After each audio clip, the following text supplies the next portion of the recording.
अस्सलाम वालेकुम, क्या हाल चाल। उम्मीद करते हैं कि आप खैरियत से होंगे। हमारी दुआ है कि आप हमेशा खुश रहें, हंसते और मुस्कुराते रहें और इसी तरह में अपना प्यार दिखाते रहें। बिल्कुल जी, मेरा नाम है अदनान नसरुल्लाह। मैं हूं तारक महमूद। मैं भाई आज जिस वीडियो पे रैक करने जा रहे हैं उस वीडियो का टाइटल है पाकिस्तान ट्रैप्ड बाय IMF।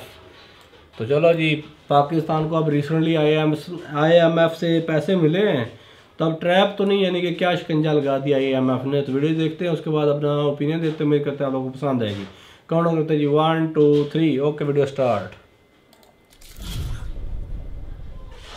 नमस्कार and welcome you to world affairs. मैं हूं प्रशांत दबन। नाउ पाकिस्तान आज के समय बुरी तरीके से ट्रैप हो चुका है by the international Monetary fund और देश के पास इतना पैसा भी नहीं है कि कंट्री प्रॉपर्ली फंक्शन कर पाए। नाउ ये जो सेकंड स्टेटमेंट है ये तो दी है इमरान खान ने। जो फर्स्ट स्टेटमेंट है ये मेरी नहीं है, ये भी कहा है पाकिस्तान के चेयरमैन ऑफ नेशनल बिजनेसेस ने कि ओवरऑल पाकिस्तान ट्रैप हो चुका है। और जो ये पूरा टॉपिक है ये मैटर इसलिए करता है क्योंकि इसका इम्पैक्ट रीजन पर भी हम देख रहे हैं। ये ऐसा नहीं है कि हम बस सिर्फ पाकिस्तान स्पेसिफिक एक यहाँ पर टॉपिक डिस्कस कर रहे हैं। श्रीलंका को भी आप अगर देखो, यहाँ पर सिचुएशन काफ़ी ख़राब हो चुकी है फाइनेंशियली। और रिसेंटली इनके कैबिनेट ने एक बहुत ही लंबा डिस्कशन किया कि हम लोग भी IMF का पैकेज ले लें, क्योंकि इनके पास भी आपको बताओगा आज के समय फॉरेन एक्सचेंज रिजर्व बहुत ज़्यादा कम बचे हैं और पॉसिबिलिटी है कि कुछ लोन को लेकर श्रीलंका डिफ़ॉल्ट भी कर जाए। तो यहाँ पर बातचीत हुई। इन दी एंड निष्कर्ष ये निकल के आया पाकिस्तान की हालत को देखकर कि अभी के लिए IMF फंडिंग के पास श्रीलंका को नहीं जाना चाहिए। ये इन दी एंड निष्कर्ष निकल के आया है, क्योंकि जिस तरीके से पाकिस्तान फंस चुका है, इनके लोग फंस चुके हैं, heavy taxes, inflation, currency crash कर रही है, ये सब देख कर श्रीलंका को लगता है कि एक बार को जो ये सारा इशू है ये खुद ही अच्छे से मैनेज कर लेंगे rather than going to the IMF। और ये जो सेंटिमेंट है ये आज के समय कई अमेरिकन इकोनॉमिस्ट भी कह रहे हैं कि IMF की पॉलिसीज की वजह से पाकिस्तान लॉन्ग टर्म के लिए, बहुत ही लंबे समय के लिए, जो अपनी इंडस्ट्रीज हैं जिनसे इनको टैक्स आना है आने वाले कई सालों तक, उनको बुरी तरीके से डैमेज करेगा। नाउ डिस्कस करेंगे यहाँ पर हो क्या रहा है, बहुत कुछ आपको जानने को मिलेगा। So a lot to know, a lot to discuss as always. But before we begin, एक क्वेश्चन यहाँ पे मैं आपसे पूछूंगा। क्वेश्चन ये है कि रिसेंटली इंटरनेशनल मॉनेटरी फंड ने प्रोजेक्ट किया है कि इंडिया की जो GDP ग्रोथ रेट है ये इस फिस्कल ईयर में कितनी रहने वाली है। 9.5%, 12.8%, 7% या फिर 11%। रिसेंटली ये स्टेटमेंट काफी न्यूज में थी, तो बताओ यहाँ पर सही आंसर क्या है कमेंट सेक्शन में, और जो इसका करेक्ट आंसर है ये मैं आपको वीडियो के एंड में दे ही दूंगा। नाउ रिसेंटली आप लोगों ने न्यूज सुनी होगी कि इंटरनेशनल मॉनेटरी फंड ने पाकिस्तान की जो रिक्वेस्ट है एडिशनल लोन के लिए ये मना कर दिया। पाकिस्तान ने सिंपली ये कहा यहाँ पर कि इनको 2% of the gross domestic product of Pakistan इसका लोन चाहिए इन ए फिस्कल ईयर। इसका मतलब ये देखो, पाकिस्तान की जो टोटल GDP है कितनी है, $300 बिलियन के अराउंड, ठीक है। इसका 1% हो गया 3 बिलियन, 2% हो गया $6 बिलियन इनको चाहिए थे एक फिस्कल ईयर में एज एडिशनल लोन। जो पहले के मिल चुके हैं वो तो अब लोन चल ही रहा है, उसके बाद अब इनको एडिशनल पैसा चाहिए। और एडिशनल पैसा पाकिस्तान को क्यों चाहिए, रीज़न इनके PM ऑलरेडी कह चुके हैं कि इनकी सबसे बड़ी प्रॉब्लम आज के समय ये है कि इनके पास इतना पैसा भी नहीं है कि कंट्री को प्रॉपर्ली रन कर पाए। नाउ यहाँ पर आप पूछोगे मगर रिसेंटली न्यूज़ में आया था कि सऊदी अरेबिया ने इनको लोन दिया है करीब $4.2 बिलियन का पैकेज है, जिसमें 3 बिलियन तो सीधा ये पार करेंगे पाकिस्तान के स्टेट बैंक में। उसके अलावा चाइना से भी इनको कुछ लोन मिला है। तो इस पैसे का क्या हुआ, देखो यहाँ पे आपको समझना होगा। आज के समय इंटरनेशनल मॉनेटरी फंड ने पाकिस्तान की सरकार पे जो रिस्ट्रिक्शन लगा रखी है, उस वजह से ये अपने सेंट्रल बैंक में रखा हुआ जो पैसा है वो भी खर्च नहीं कर पा रहे। पाकिस्तान ने बाय द वे जो IMF का पैकेज है ये एक्सेप्ट कर लिया था कुछ साल पहले, और उसके बाद IMF ने पाकिस्तान के सामने ये शर्तें रखी है कि आप लोग हमारे हिसाब से अपनी इकोनॉमिक पॉलिसीज बनाएंगे। पाकिस्तान आप कह लीजिए कहने को आज़ाद है, मगर पॉलिसीज के हिसाब से ये एक इकोनॉमिक कॉलोनी ही है, जहाँ पर चाइना, IMF जो एक्सटर्नल यहाँ पर पावर्स हैं ये डिसाइड करती है कि सरकार बेसिकली पैसा कहाँ पे खर्चेगी, कैसे खर्चेगी। अब इस केस में 3 पार्टीज हैं, एक तो पाकिस्तान की जनता, फिर पाकिस्तान की यहाँ पर सरकार, और फिर यहाँ पे पाकिस्तान का स्टेट बैंक।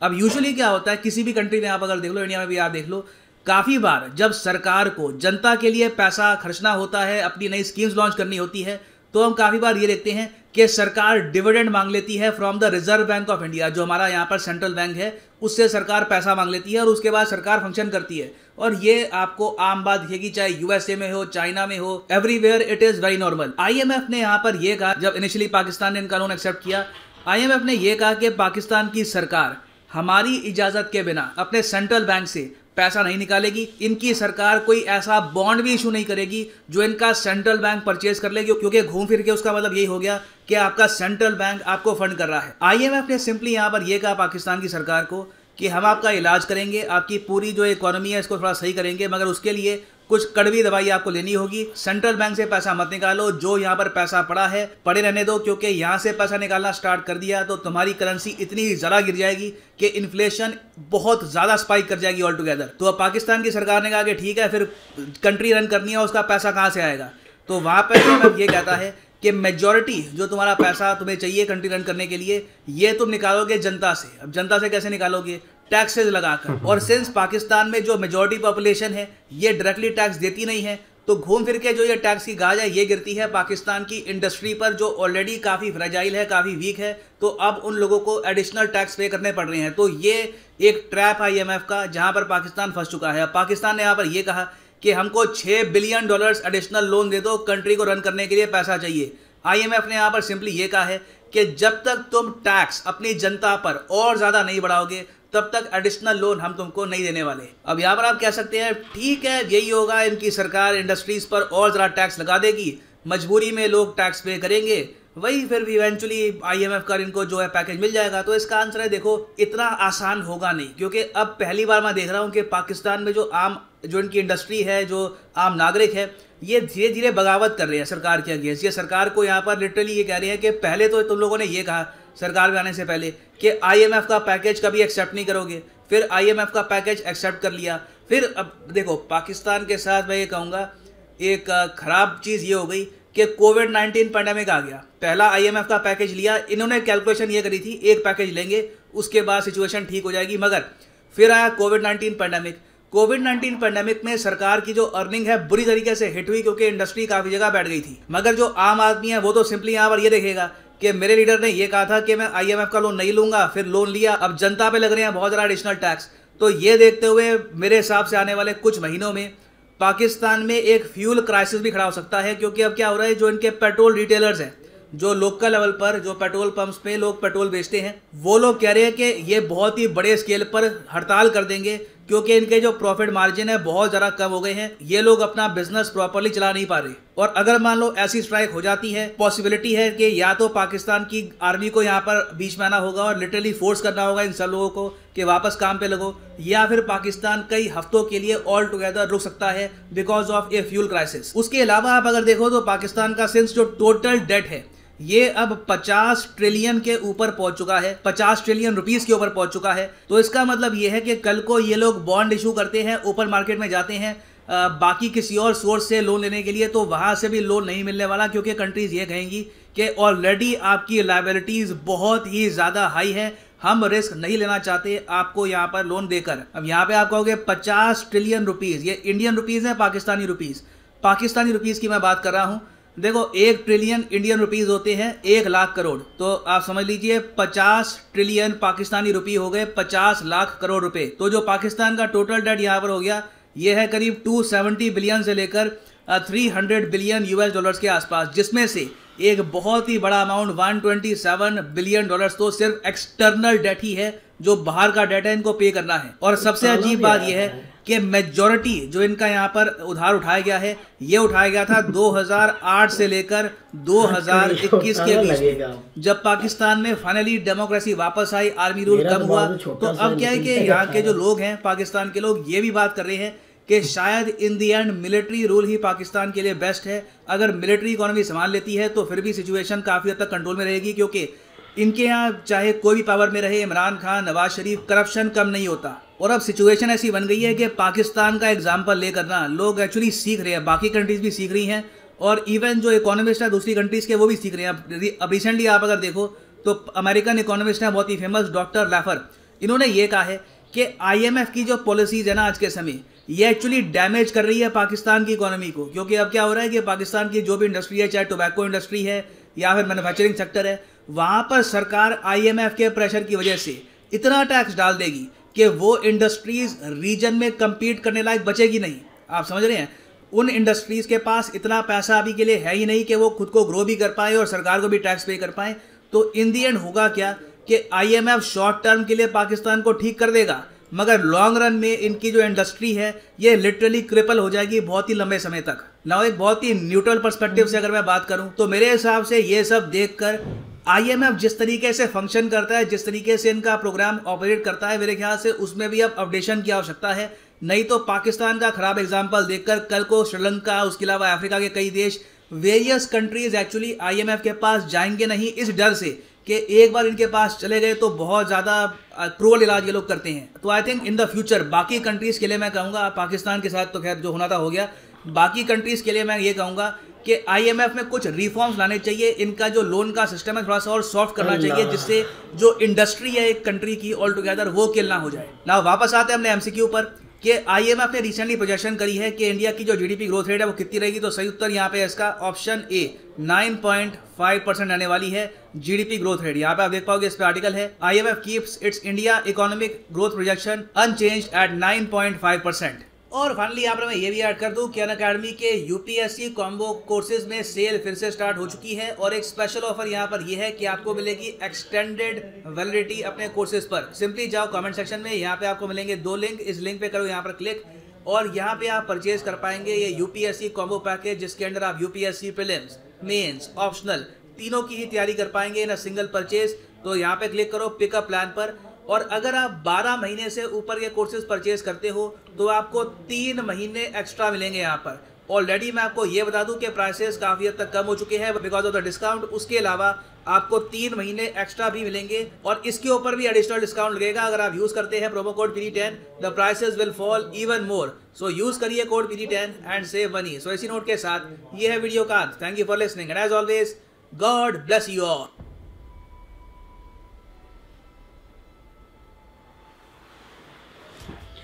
अरे भाई लोग,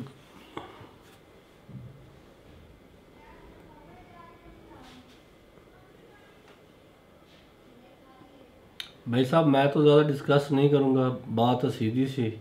क्योंकि भाई मेजर गौरव आर्या की बात जो है वो सारी सच्ची हैं। मैंने वो ऑब्ज़र्व की है वो चीज़ें, और वो चीज़ें हो रही हैं। अमेरिका से अब पंगा लिया, अब महंगा बढ़ रहा है, तो अब जैसा यानी कि चलता जाएगा। अब रो कर दिखाने से भाई साहब मेरा तो फ़ायदा होने वाला कोई नहीं है कि मैं यहाँ पे आप लोगों के सामने रोने लग पड़ूँ और अपने नब्ज़ जो है वो फाड़ने लग पड़ूँ। तो गवर्नमेंट जो है वो ठीक है भाई साहब, बेच दे मैं मेरी तरफ से रख के जो मर्ज़ी करे। मुझे तो तब तक तकलीफ़ एहसास था जब तक मुझे उम्मीद थी कि भाई सब कुछ बनेगा। अब उम्मीद ही यानी ख़त्म हो गया। मैं क्या बोलूँ भाई साहब, मेरा तो भाई साहब हाथ खड़े और यहीं तक था। नहीं 2000 अभी यूकूब कहता है 2028 तक इंशाल्लाह। वो पक्की बात है, 2028 तक रहेगा यही बंदा, चाहे दिवालिया हो जाए, ये जाने वाला नहीं भाई। दिवालिया हो जाए या हो चुका है, मुझे तो समझ नहीं आती कि दिवालिया अभी हो ना इससे आगे।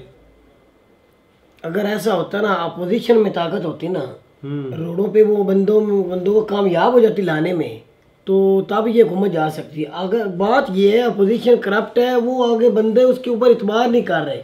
अभी भी अवाम कहती हो सकता है कुछ अच्छा हो जाए, मतलब उम्मीद सी लगी हुई है। किस बात की उम्मीद? कोई मसीहा आएगा दुनिया में, बस कोई मसीहा की उम्मीद ही है। मसीहा बताओ ना, जो पहले बोलता था कि इमरान खान आ गया है, एक जो पहले लीडर आए वो लूटने वाले थे, वो कंजर थे, वो बगैरत थे। ये क्या हुआ? बस पता ये दरमियान के अंदर चल रहा कि ये खुद तो खा नहीं रहा, हर रोज कहता है मैं खा नहीं रहा, मैं कुछ प्रॉपर्टी नहीं बना रहा। नहीं, उसने बताना है कि मैं खा रहा हूँ। तो सही यार, पता चल ही जाता है, जो बंदा कमा रहा होता है, खा रहा होता है, कोई प्रॉपर्टी बना रहा होता है, कहीं ना कहीं पैसे का पता चल जाता है। तो दुनिया बहुत तेज हो चुकी है 74 सालों में। लेकिन ये पता नहीं चल रहा, वो जो टैक्स इकट्ठा हो रहा है, वो कर्जा आ रहा है, इधर से हर लिहाज से पैसा, इतना बिल भी ज्यादा आ रहे हैं, तो वो पैसा बिजली का बिल ज्यादा है, गैस का ज्यादा है, टैक्स भी लग रहे हैं, आम घर का बिल जो 7-8 फिर वो पैसा कहाँ जा रहा है? कर्जा ऊपर से आ रहा है, सऊदिया ने दिया है, चाइना ने दिया, वो पैसा जा कहाँ रहा है, उसका क्या बनेगा, वो कहाँ जा रहा है, उसका नहीं पता लग रहा। अब वो मतलब क्या करना है उसका? अगर अवाम मरती रही है या मर रही है, वो पैसा नहीं अब लगेगा तो कब लगेगा ना? तो कोई पाकिस्तान जब अवाम खत्म हो जाएगी, जिसमें जंग में खर्चा ज्यादा हो रहा है पाकिस्तान का, वो भी इतना बड़ा कोई प्रोजेक्ट भी नहीं है, बहुत बड़ा प्रोजेक्ट चला हुआ है, 5-6 डैम बन रहे हैं, बड़े बड़े काले बाग जैसे डैम बन रहे हैं, और इतना ज़्यादा जो है पैसा लग रहा है, हुकूमत का उधर जा रहा है पैसा।